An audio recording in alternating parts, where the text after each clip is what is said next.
월 17달러면 아이스크림 한 줄 사 먹는 수준입니다. 그런데 이 작은 금액으로 최신형 아이폰을 빌려 쓸 수 있다니 믿기 어렵죠. 애플이 미국에서 공개한 애플 업그레이드 프로그램은 단순한 할부 판매가 아닙니다. 2026년 7월 28일 애플과 금융 핀테크 기업 클라르나가 손을 잡으며 시작된 이 변화는 우리의 소비 패러다임을 완전히 뒤엎고 있습니다. 왜 하필 지금? 그리고 왜 클라르나인가? 이 거대한 흐름 뒤에 숨겨진 진짜 이득과 함정을 파헤쳐야 할 시간입니다. 2026년 7월 28일 애플은 미국 시장에서 기기 리스 프로그램인 애플 업그레이드를 공식 출시했습니다.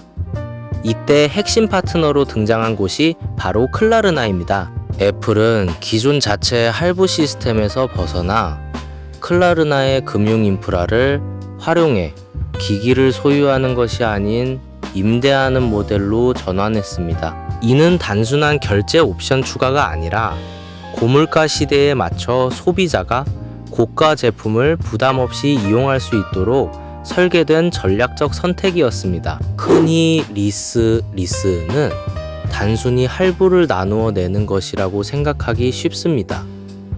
하지만 실제 데이터는 다릅니다. 애플이 도입한 이 프로그램은 24개월 아이폰, 36개월 맥이나 아이패드 사용 후 기기를 반납하고 새 기기로 교체할 수 있는 업그레이드를 전제로 합니다. 즉, 소유권이 애플이나 금융사에 남고 소비자는 일정 기간 동안만 사용권을 갖는 구조입니다. 이는 자동차 리스와 유사한 모델로 소비자에게는 낮은 초기 비용이라는 이점이 있지만 장기적으로는 총 지출액이 달라질 수 있음을 의미합니다. 아이폰 한 대에 월 17.99달러. 이 숫자가 어떻게 계산되었는지 알아야 합니다. 2026년 7월 말 기준 애플은 클라르나 시스템을 통해 이 가격을 책정했습니다. 만약 당신이 2년 동안 이 프로그램을 이용한다면 약 431달러, 약 60만원 내외 환산을 지불하게 됩니다. 하지만 여기서 중요한 건 기기를 반납할 때 추가금이 발생하지 않는다는 점입니다. 반면 할부를 통해 기기를 완전히 소유하려면 초기 비용이 훨씬 높게 책정되죠. 월 17달러라는 낮은 진입 장벽 뒤에 숨겨진 재무적 계산의 차이를 명확히 이해해야 합니다. 왜 하필 클라르나일까요? 클라르나는 이미 애플페이 결제 수단으로 우리에게 익숙한 파트너입니다. 하지만 이번 협력은 그 차원을 넘어섰습니다. 클라르나는 지금 사서 나중에 내라는 Buy Now, Pay Later, Buy NPL 서비스로 유명합니다. 애플은 클라르나의 리스크 관리 시스템과 데이터 분석력을 활용해 신용 점수 검증 없이도 빠르게 리스 계약을 체결할 수 있는 환경을 만들었습니다. 이는 애플이 단순 하드웨어 판매를 넘어 금융 서비스 플랫폼으로 진화하려는 시도이기도 합니다. 많은 사람이 리스를 선택하면 결국 더 많은 돈을 낸다고 생각합니다. 하지만 데이터는 다른 결과를 보여줍니다. 애플의 애플 업그레이드 프로그램은 기기를 2년 후에 반납할 경우 잔여 가치에 따른 추가 청구가 없습니다. 반면 할부를 통해 산 기기를 2년 후에 중고로 팔려면 시장 가격 변동에 따라 수백 달러의 손실을 볼 수 있습니다. 즉, 기기의 감속 속도와 중고 시장 가격을 정확히 예측할 수 없는 소비자에게는 리스가 예측 가능한 비용이라는 장점이 있습니다. 솔직히 이쯤에서 이게 나한테 무슨 상관인지 궁금하셨죠? 가장 큰 이득은 최신 기기 유지에 있습니다. 2026년 7월 29일 보도된 바에 따르면 애플은 아이폰뿐만 아니라 맥과 아이패드까지 리스 프로그램을 확대했습니다. 2년마다 새로운 아이폰을 바꿔 쓰는 사용자에게 리스는 가장 합리적인 선택이 될 수 있습니다. 할부라면 기기를 낀 채로 사용해야 하지만 리스는 매해 최신 성능을 누릴 수 있게 해줍니다. 기술에 민감한 소비자라면 이 점이 결정적일 수 있습니다. 그럼 대충은 이해했는데 당장 뭐부터 하면 좋을까요? 먼저 당신의 현재 기기 사용 주기를 점검해 보세요. 만약 매 2년마다 새 기기로 교체한다면 리스가 유리할 수 있습니다. 반대로 4에서 5년 이상 같은 기기를 쓴다면 할부가 더 경제적입니다. 오늘 퇴근 후 애플 공식 홈페이지의 애플 업그레이드 페이지에 접속해 원하는 기기의 총 리스 비용과 할부 비용을 비교해 보세요. 단순 월액만 보지 말고 24개월 또는 36개월을 곱한 총액을 반드시 확인해야 합니다. 여기서 잠깐, 이걸 모르면 진짜 손해예요. 리스 프로그램의 가장 큰 함정은 기기의 상태입니다. 2026년 7월 28일 발표된 협정에 따르면 기기를 반납할 때 외관상 손상이 있거나 고장이 난 경우 추가 요금이 부과될 수 있습니다. 할부라면 기기가 내 것이므로 마음껏 쓰면 되지만 리스는 반납 기준이 엄격합니다. 따라서 리스를 선택한다면 기기 케이스 사용과 정기적인 유지 보수를 더 신경 써야 합니다. 이 작은 습관이 수백 달러의 추가 비용을 막아줄 수 있습니다. 잠깐, 영상이 도움이 됐다면 구독과 좋아요 한 번씩 부탁드립니다.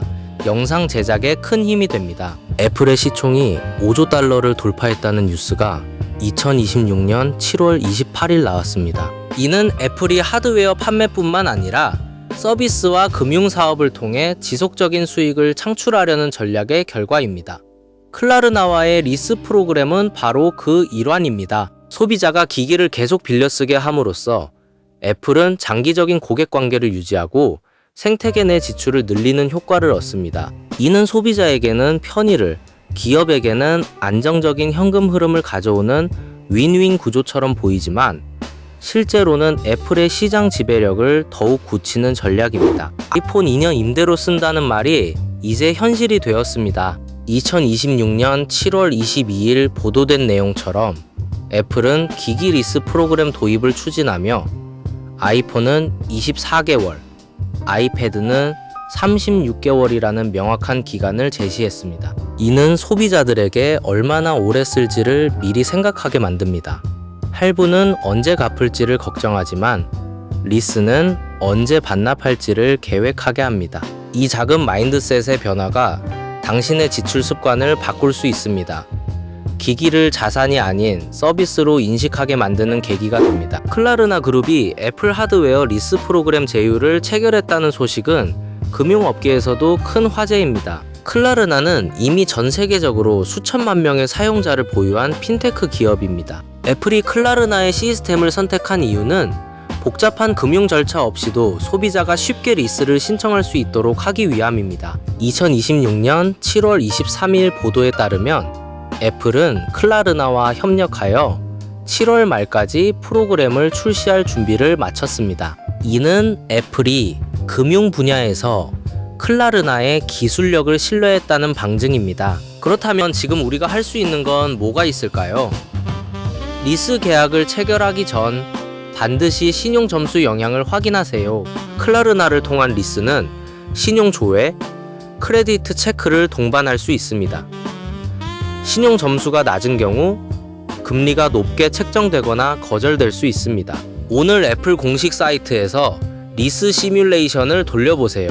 이때 신용 조회가 발생하지 않는 소프트 인쿼리인지 아니면 실제 점수에 영향을 주는 하드 인쿼리인지 반드시 확인해야 합니다. 이 한 번의 확인이 당신의 신용 관리에 큰 차이를 만들 수 있습니다. 애플의 이 전략은 미국 시장부터 시작되었지만 전 세계로 확산될 가능성이 높습니다. 2026년 7월 29일 애플은 미국에서 아이폰 리스 프로그램을 출시하며 리스 시대를 열었다고 보도되었습니다. 이는 한국을 포함한 전 세계 소비자들에게도 영향을 미칠 것입니다.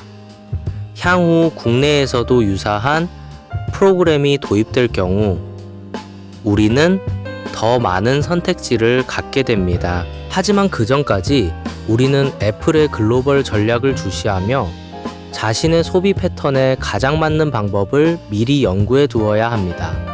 준비된 소비자가 가장 큰 이득을 봅니다. 중요하게 볼 점은 이 분석에 따르면 애플의 매출 구조에서 하드웨어 판매 비중이 점차 줄고 서비스 수익 비중이 늘어날 것으로 전망된다는 것입니다. 리스 프로그램은 바로 이 전환의 핵심 도구입니다. 소비자가 기기를 계속 애플 생태계 안에 머물게 함으로써 앱스토어, 아이클라우드, 애플페이 등 다른 서비스로의 연결고리를 강화하는 것입니다. 이는 단순한 기기 대여가 아닌 생태계 잠금 효과, 이코시스템 로긴을 강화하는 전략입니다. 월 $17, 이 작은 금액 뒤에 숨겨진 애플과 클라르나의 전략을 알게 되니 마음이 조금은 정리되시죠?